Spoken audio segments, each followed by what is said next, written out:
obrigado por estar aqui conosco. Hoje temos uma pergunta emblemática, como prometido, para fazer para você, que é: por que você acredita em Deus? Às vezes, para chegar numa resposta simples, é necessário um pensamento muito complexo. Até conseguimos sintetizar algo que responda com poucas palavras, mas de forma profunda, essencial, por que acreditamos em Deus. Talvez acreditar em Deus para você seja porque eu aprendi com meus pais, com os meus tios, com os meus avós, porque eu venho de uma família cristã.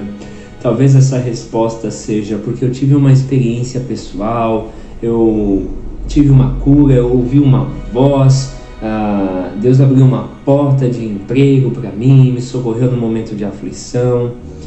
São tantas as respostas que podemos dizer, mas eu quero trazer uma luz gloriosa da palavra de Deus, que pode ser um divisor de águas para a sua fé se tornar inabalável depois de assistir esse vídeo. Por que acreditamos em Deus?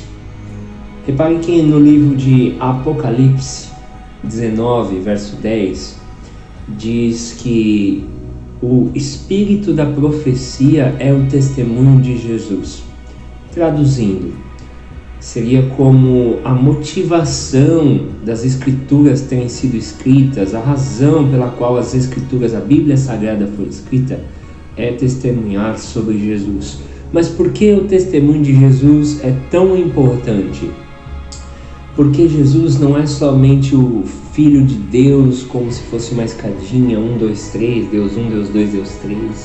Jesus é o próprio Deus encarnado, o Deus em corpo humano. E isso é a resposta que satisfaz todos os anseios da nossa alma. Entender que Jesus era Deus aqui na Terra. Isso responde tudo, isso traz uma paz que excede o entendimento. Em 1 Coríntios capítulo 12, versículo 3, diz que ninguém pode dizer que Jesus é o Senhor senão pelo Espírito Santo. Jesus é o Senhor. É simples, não é mesmo? Jesus é o Senhor. Em Isaías 7,14, vamos ler aqui, diz assim: pois sabei que o Eterno, o Senhor, isso é Antigo Testamento, o primeiro texto foi Novo Testamento. Pois sabei que o Eterno, o Senhor, Ele mesmo vos dará um sinal. Eis que a virgem ficará grávida e dará luz um filho, e o nome dele será Emanuel, que significa Deus conosco. Então, qual é o sinal do Eterno deixado no planeta, na Terra, para que ninguém duvide de sua existência e para que todo aquele que confessar este nome possa ser salvo? Jesus. Jesus é o sinal da existência do Pai. Por isso que ele diz que eu e o Pai somos um. E o convite que Jesus faz para todos nós é sermos um com Ele, ou seja, sermos uns também com o Pai. Ele era o modelo de filho, Ele era o unigênito, ou seja, o único que foi 100% gerado pelo Espírito. Quando Jesus fala para Nicodemos que é necessário nascer de novo, é necessário que esse mesmo Espírito que habitava plenamente em Jesus, como está escrito em Colossenses capítulo 2, ele, se não me engano é 1 ou 2, me desculpe se eu falei errado, que esse mesmo Espírito ele venha habitar dentro de nós e comece a nos moldar. É como se nós engravidássemos do Espírito Santo e Cristo começa a ser gerado em nós. Por isso que é um novo nascimento, nós recebemos um novo Espírito. Deus começa a brotar de dentro para fora em você. É super importante você entender isso, que Jesus, Ele é o nosso Criador, Ele é o nosso Pai, Ele também é o nosso Salvador, Ele também se fez como homem, como um irmão. Ele se humilhou em forma humana, mesmo sendo Deus, como diz lá em Filipenses 2. Ainda em Isaías, no capítulo 44, verso 6, diz assim: assim diz o Senhor. Quem é o Senhor? Jesus é o Senhor. Assim diz o Senhor, Rei de Israel, seu Redentor. Quem é o Redentor? Quem é o Salvador? Jesus, o Senhor dos exércitos. Eu sou o primeiro e o último, e fora de mim não há Deus. Então Jesus é Deus. Essa é a máxima da revelação do Evangelho. Todo o Antigo Testamento foi escrito e apontava para a chegada do Deus encarnado, da prova que dividiu a história entre antes e depois dele, antes de Cristo, depois de Cristo.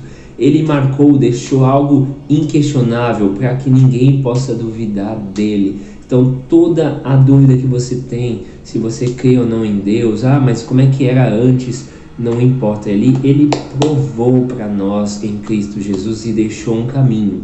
O caminho, a verdade e a vida. A maneira como ele andou é o caminho, em amor e unidade.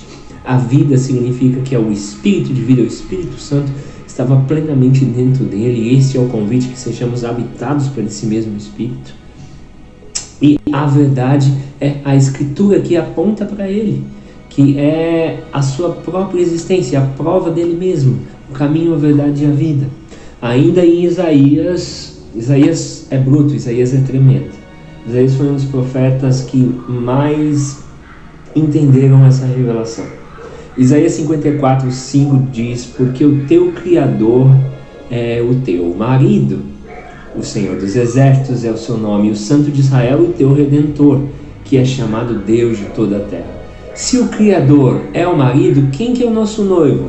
Não é Jesus? Então a palavra está dizendo que o mesmo que nos traz a salvação é o mesmo que nos criou. O mesmo Pai é o Filho. E o nosso Criador também é o nosso noivo, o nosso marido é Jesus. Jesus é o Senhor dos Exércitos. Ele é o Santo de Israel e é o nosso Redentor. Ele é o Deus de toda a terra. Isso é glorioso, não é mesmo?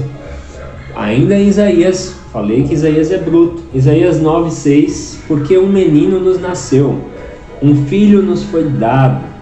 Ele veio em forma de filho, porque ele precisava passar nessa terra como um homem, porque um homem pecou e era necessário que um homem tivesse uma conduta digna para poder ter o sacrifício perfeito. Então ele era Deus, mas ele se humilhou em forma humana, ele veio como homem.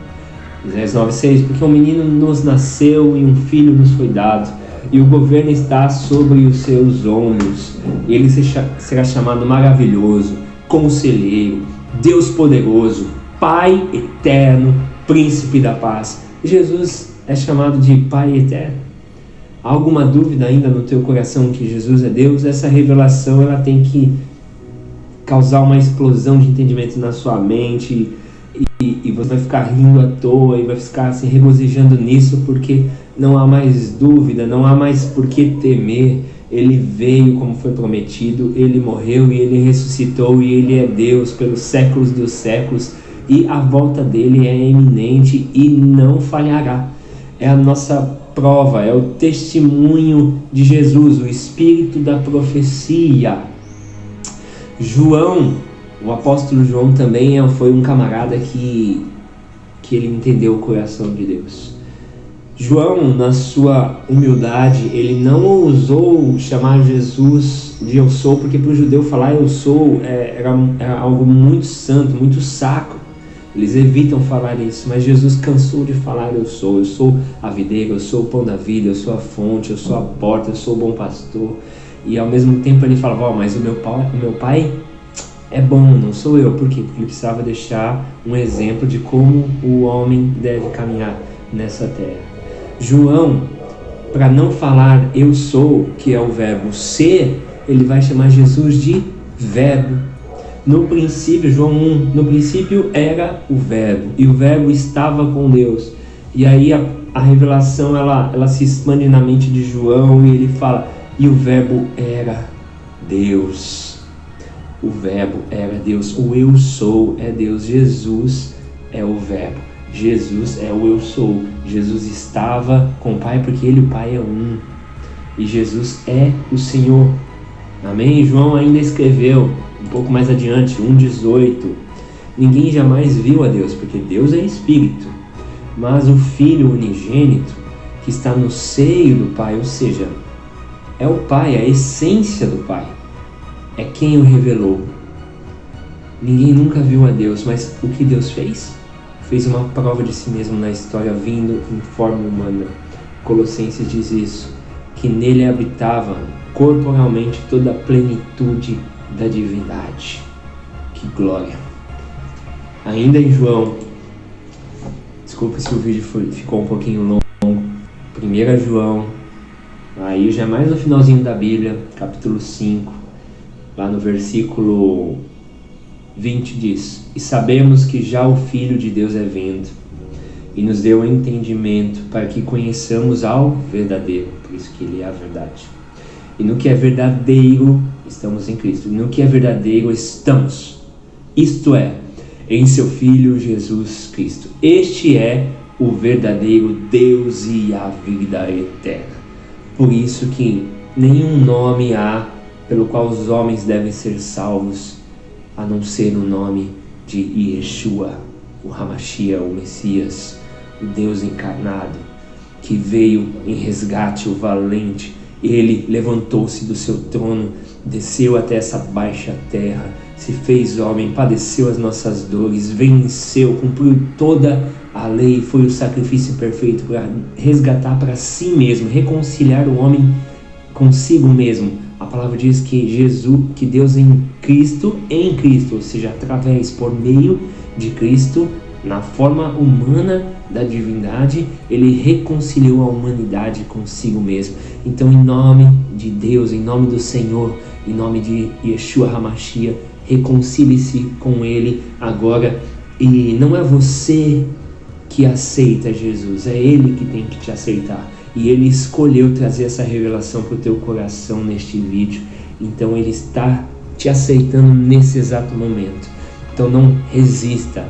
A graça é irresistível. Se entregue, se derrame ao teu Criador, ao teu Pai, ao teu irmão mais velho, como você queira chamar. Ele é o Yeshua HaMashiach, ele é o Emanuel, ele é o Deus conosco, que está lá, mas habita também dentro de um coração humano humilde, dentro de um coração que vive por amor.